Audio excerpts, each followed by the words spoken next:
het is al te gek dat de tent vol zit natuurlijk, dus let's go. Wat ziet er te gebeuren? Nou, we kan je nog net te volle vertellen wat er gebeurt hier, maar ik denk dat de tent op komt. Ik heb het Frieske moois jongens, de keer even draaien.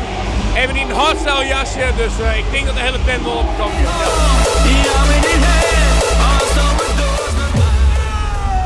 Dan wien ze weer. Ja, daar winnen we.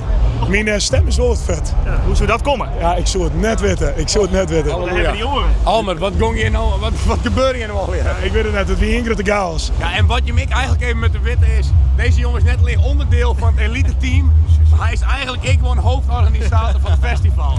Hij Dat is een dubbele rol, jongen. Ik heb een dubbele rol. Ja, voor mij is dit altijd wel even schakelen. Maar nee, superleuk toch. Als juist hoe iedereen tekeer gaat hier, dat nee, fantastisch. Hoe is dat om en organisator te wezen en dus onderdeel van zo'n chaos team? Nee, superleuk. Dit is voor mij echt even een uitlaatklep. We zijn hier al mooi, een man als 80 denk ik, hartstikke druk bezig gehouden om 2 weken. En als je dit dan even hebben, wist je dat een stukje ontlading. Dus dat is wel fantastisch, ja. Dit is gewoon genot. Dit is puur genot. Dit was ik precies bij Huis Holle. Huis Holle is ik complete chaos. En als we dan ik nog complete chaos in de tent hebben, dan is dat gewoon, dan komt het bij elkaar. Ja, maar die microfoon hebben. Thomas Neus, Thomas Luijers vervangen. Ja, ik met mijn vrouw helpen, maar de Luijers, ik in gelijk naar huis. Jongens, bedankt. Ja. Tot volgende keer. Ja, Pieter over en out. Dit is clear. Hij heeft nooit geen tijd meer hoor. Neemt nooit meer de telefoon op. Doei. App hem meer waarom. Het is gewoon einde verhaal. Die jongens zitten in zijn kinderbubbel. Geweldig. We gunnen het hem. Sowieso.